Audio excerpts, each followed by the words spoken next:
Welcome to kitchen spark. இன்றைக்கி நம்ம கிச்சனில் என்ன பார்க்க போகிறோன்னு கேட்டிங்கன்னா, நாம் இன்றைக்கி சுவையான பார்த்திங்கன்னா சிக்கன் நூடுல்ஸ் தாங்க செய்ய போகிறோம்.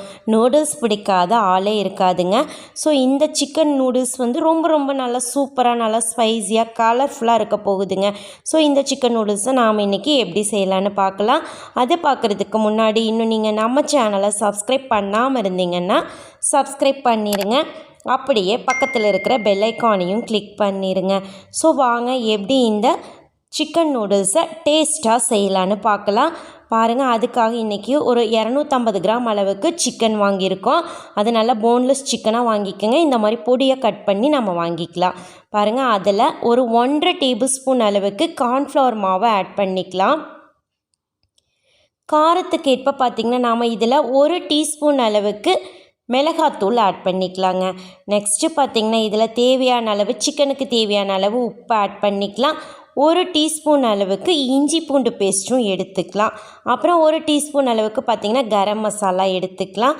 அவ்வளோதாங்க. இதையெல்லாம் நல்லா மிக்ஸ் பண்ணி விட்டுடலாம். நல்லா அதாவது மிளகாத்தூள், கார்ன்ஃப்ளவர் மாவு எல்லாமே நல்லா மிக்ஸ் ஆகி வரட்டும். ஸோ பாருங்கள், நல்லா மிக்ஸ் பண்ணி விட்டுடலாம். பாருங்கள், நல்லா மிக்ஸ் ஆயிடுச்சு.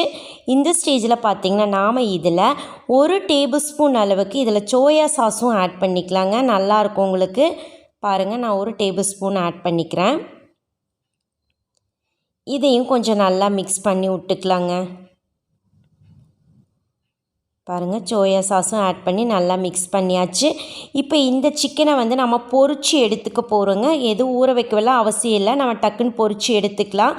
அதுக்காக பார்த்திங்கன்னா நான் பொரிக்கிறதுக்காக ஒரு பேன் வச்சுருக்கேன். அடுப்பில் நல்லா ஆயில் போட்டு வச்சுருக்கேன். நல்லா காஞ்சிருச்சு. இப்போ நாம் இதுக்குள்ளே சிக்கனை ஆட் பண்ணி விட்டுருலாங்க. நல்லா சீக்கிரமாகவே பொரிஞ்சிரும். அடுப்பை மீடியம் ஃப்ளேமில் வச்சுக்கலாம். ஏன்னு கேட்டிங்கன்னா நல்லா பொடியாக இருக்கிறனால சிக்கன் சீக்கிரமாகவே பொரிஞ்சிருங்க. கொஞ்சம் கேப் விட்டு ஆட் பண்ணிக்கோங்க. பாருங்கள், இப்போ நல்லா ஒரு தடவை 2 தடவை நல்லா மிக்ஸ் பண்ணி விட்ருங்க. சீக்கிரமாக பொரிஞ்சிரும் உங்களுக்கு சிக்கனு. பாருங்கள், நல்லா கலர் சேஞ்ச் ஆகி பொரிஞ்சிருச்சு பாருங்கள். இப்போ நாம் இதை வெளியில் எடுத்துக்கலாங்க. அவ்வளோதான், பாருங்கள், பொரிஞ்சிருச்சு, எடுத்தாச்சு. இதே மாதிரி எல்லாத்தையுமே நாம் பொரிச்சு எடுத்துக்கலாம். எண்ணெய் பாருங்கள், கலரே பிரிஞ்சிடாமல் எண்ணெய் அப்படியே மாறாமல் இருந்திருக்குது. ஸோ பாருங்கள், இப்போ நம்ம பொரிச்சு எடுத்தாச்சு. இதுவும் இருக்கட்டுங்க. நெக்ஸ்ட்டு பார்த்திங்கன்னா நாம் ஒரு கடாய் எடுத்துட்டு தண்ணி ஊற்றி வச்சுக்கலாங்க. நல்லா வந்து உங்களுக்கு இது தண்ணி கொதிக்கணும். நம்ம வந்து நூடுல்ஸை வேக வச்சுக்க போகிறோம். பாருங்கள், நல்லா தண்ணி கொதிக்கட்டும். நல்லா தண்ணி கொதிச்சிருச்சு. இந்த ஸ்டேஜில் பார்த்திங்கன்னா ஒரு 200 கிராம் அளவுக்கு நான் இன்றைக்கி வந்து நூடுல்ஸ் எடுத்துருக்கேங்க. ஒரு பேக்கெட் எடுத்துருக்குறோம். அது பார்த்திங்கன்னா ஒரு 5 நிமிஷம் குக் ஆகணுங்க. 5 நிமிஷத்தில் வந்து நல்லா குக் ஆகிடும் உங்களுக்கு பேக்கெட்லேயே போட்டிருப்பாங்க எவ்வளோ நேரம் குக் ஆகணும். நீங்கள் அதை பார்த்துட்டு அந்த டைம் அளவுக்கு நீங்கள் குக் பண்ணிக்கோங்க. மேலே கொஞ்சம் ஒரு 2 டீஸ்பூன் அளவுக்கு ஆயில் ஆட் பண்ணி விட்ருங்க.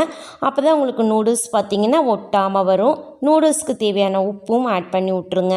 ஆட் பண்ணிவிட்டு பாருங்கள், இந்த மாதிரி பிரித்து விட்ருங்க. நல்லா நூடுல்ஸ் வெந்து வரட்டும். பாருங்கள், ஒரு 5 நிமிஷம் ஆயிடுச்சு. நல்லாவே வெந்துருச்சுங்க. இப்போ இது இருக்கட்டும். நம்ம தண்ணி வடித்து அதை எடுத்து வச்சுக்கலாம். நெக்ஸ்ட்டு பாருங்கள், நம்ம ஒரு கடாயில் கொஞ்சம் அதிகமாக ஆயில் போட்டுக்கோங்க. அப்போ தான் உங்களுக்கு நூடுல்ஸில் கொஞ்சம் ஆயில் இருந்தால் தான் நல்லாயிருக்கும். ஆயில் நல்லா காஞ்சதுக்கப்புறமா ஒரு 2 பெரிய வெங்காயம் இந்த மாதிரி நீளமாக கட் பண்ணி எடுத்துக்கலாம். காரத்துக்காக பார்த்திங்கன்னா ஒரு 5 சிவப்பு மிளகாய் நம்ம எடுத்துருக்குறோம். எடுத்துட்டு இதே நல்லா உங்களுக்கு வெங்காயம் நல்லா கண்ணாடி மாதிரி வதங்குற அளவுக்கு வதக்கி விட்ருங்க. பாருங்கள், நல்லா வதங்கிடுச்சு. இந்த ஸ்டேஜில் நாம் 1 டீஸ்பூன் அளவுக்கு இஞ்சி பூண்டு பேஸ்ட் எடுத்துக்கலாம். அதுவும் நல்லா மிக்ஸ் பண்ணி விட்ருங்க. நல்லா எண்ணெய் பிரிஞ்சு வர வரைக்கும் இஞ்சி பூண்டும் நல்லா வதங்கட்டும். பாருங்கள், நல்லா எண்ணெய் பிரிஞ்சு வந்துருச்சு. இந்த ஸ்டேஜில் நம்ம காயில் ஆட் பண்ணிக்கலாங்க. ஒரே ஒரு குடமிளகாய் இந்த மாதிரி நீளமாக கட் பண்ணியிருக்கேன். ஒரு 2 கேரட்டு அதுவும் நீளமாக கட் பண்ணிக்கலாங்க. நெக்ஸ்ட்டு பார்த்திங்கன்னா கொஞ்சமாக பீன்ஸ் எடுத்துருக்குறோம். இப்போ இதை கொஞ்சம் மிக்ஸ் பண்ணி விட்டுறலாங்க. நீங்கள் தண்ணி ஊற்ற வேண்டாங்க. எண்ணெயிலேயே தான் குக் ஆகணும். அடுப்பை கொஞ்சம் மீடியம் ஃப்ளேமில் வச்சுட்டு குக் பண்ணிக்கலாம். இதில் பார்த்திங்கன்னா 1 கப் அளவுக்கு முட்டைக்கோஸ் ஆட் பண்ணிக்கலாம். அதுவும் இந்த மாதிரி நீளமாகவே கட் பண்ணி ஆட் பண்ணிக்கோங்க. அப்போ தான் நல்லாயிருக்கும் உங்களுக்கு.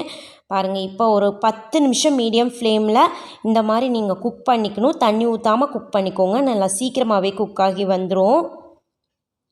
இப்போ இந்த காய்க்கு தேவையான அளவு உப்பும் நம்ம ஆட் பண்ணிக்கலாங்க. ஆட் பண்ணிவிட்டு மிக்ஸ் பண்ணி நல்லா வந்து இந்த மாதிரி வந்து குக் பண்ணி விட்ருங்க. ஒரு 5 நிமிஷம் 10 நிமிஷத்தில் நல்லா காய் குக் ஆகிடும் பாருங்கள். நல்லா சுண்டி வந்துருச்சு பாருங்கள் காய். ஸோ ஓகே, இது ரெடி ஆயிடுச்சு, உங்களுக்கு காய் ரெடி ஆயிடுச்சு. இப்போ பார்த்திங்கன்னா நம்ம இதில் வேக வச்ச நூடுல்ஸை நான் தண்ணி வடித்து எடுத்து வச்சுருக்கேன், அது இதில் நம்ம ஆட் பண்ணிக்கலாம். பாருங்கள் நூடுல்ஸ் நல்லா பலபலன்னு இருக்குது உங்களுக்கு, ஒட்டி வராமல். இப்போ நல்லா இதை மிக்ஸ் பண்ணி விட்ருங்க. இந்த மாதிரி 2 கரண்டி வச்சு மிக்ஸ் பண்ணிட்டிங்கன்னா உங்களுக்கு நூடுல்ஸ் வந்து உடஞ்சிடாமல் மிக்ஸ் பண்ணிக்கலாம் நாம். பாருங்கள் நல்லா மிக்ஸ் பண்ணி விட்ருங்க. காயோடு நல்லா மிங்கிள் ஆயிடுச்சு பாருங்கள். இந்த டைமில் நம்ம சாஸ் ஆட் பண்ணிக்கலாங்க. 1 டேபிள் ஸ்பூன் அளவுக்கு பார்த்திங்கன்னா டொமேட்டோ கெச்சப் எடுத்துக்கலாம். நெக்ஸ்ட்டு 1 டேபிள் ஸ்பூன் அளவுக்கு பார்த்திங்கன்னா சில்லி சாஸ் எடுத்துக்கலாங்க, ரெட் சில்லி சாஸ் எடுத்துக்கோங்க. நெக்ஸ்ட்டு பார்த்திங்கன்னா அதே மாதிரி 1 டேபிள் ஸ்பூன் அளவுக்கு க்ரீன் சில்லி சாஸ் எடுத்துக்கலாங்க. அப்புறம் அதே மாதிரி 1 டேபிள் ஸ்பூன் அளவுக்கு பார்த்திங்கன்னா சோயா சாஸும் எடுத்துக்கலாம். இப்போ இந்த மாதிரி சாஸ் எல்லாம் நூடுல்ஸ் மேலே ஆட் பண்ணிட்டிங்கன்னா அது உங்களுக்கு நூடுல்ஸில் நல்லா சாஸ் வந்து ஒட்டி வரும். ஸோ பாருங்கள் அதே மாதிரி நல்லா மிக்ஸ் பண்ணி விட்டுறலாம். நல்லா மிக்ஸ் ஆயிடுச்சு பாருங்கள். இந்த டைமில் நாம் பொரிச்ச சிக்கனை நாம் இதில் ஆட் பண்ணிக்கலாங்க. பாருங்கள் ஆட் பண்ணிவிட்டு அதையும் நல்லா மிக்ஸ் பண்ணி விட்ருங்க. நம்ம ஆல்ரெடி பார்த்திங்கன்னா காய்க்கும் உப்பு போட்டுட்டோம், குக் பண்ணையில் நூடுல்ஸ்க்கும் உப்பு போட்டுட்டோம், சிக்கனுக்கும் உப்பு போட்டுட்டோம். ஸோ உப்பு அவசியமே இல்லை. பாருங்கள் இப்போ நம்ம கொத்தமல்லி எல்லாம் லைட்டாக ஆட் பண்ணிவிட்டு நல்லா மிக்ஸ் பண்ணி விட்ருங்க. நீங்கள் உப்பு பார்த்துட்டு சப்போஸ் பத்தலைனா மட்டும் லைட்டாக தூள் உப்பு போட்டு மிக்ஸ் பண்ணிக்கோங்க. அவ்வளோதாங்க, ரெடி ஆயாச்சு நம்மளுக்கு நூடுல்ஸு. பாருங்கள் சிக்கன் நூடுல்ஸ் ரொம்ப சூப்பராக நல்லா கலர்ஃபுல்லாக தயாராகிடுச்சு. இப்போ பாருங்கள் சர்வ் பண்ணுறதுக்கு நான் ஒரு பிளேட்டுக்கு மாற்றிட்டுருக்கேன். ரொம்ப ரொம்ப சூப்பராக ரெடி ஆகிடுச்சு. பார்த்தாலே சாப்பிடணும் போல் தோணுதுங்க. நல்லா கமகமன் வாசனையோட நம்மளுக்கு சிக்கன் நூடுல்ஸ் ரெடி ஆகிடுச்சுங்க. ஸோ இதை போய் நம்ம கடையில் வாங்கி சாப்பிடணுங்கிற அவசியமே இல்லை. வீட்டில் ஒரு பேக்கெட் நூடுல்ஸ் கொஞ்சம் சிக்கன் இருந்தால் போதும், இந்த மாதிரி செஞ்சுக்கலாங்க. ஸோ நீங்களும் ட்ரை பண்ணி பாருங்கள். ட்ரை பண்ணி பார்த்துட்டு எப்படி இருக்குதுன்னு மறக்காமல் கமெண்ட் பண்ணுங்கள். உங்களுக்கு இந்த வீடியோ பிடிச்சிருந்ததுன்னா உங்கள் ஃப்ரெண்ட்ஸுக்கெல்லாம் ஷேர் பண்ணுங்கள், லைக் பண்ணுங்கள். மறக்காமல் கிச்சன் ஸ்போக் சேனலுக்கு சப்ஸ்கிரைப் பண்ணுங்கள். மீண்டும் சந்திக்கலாங்க நாம் நாளைக்கு இன்னொரு புது வீடியோவில். அது வரைக்கும் நன்றி, பாய்.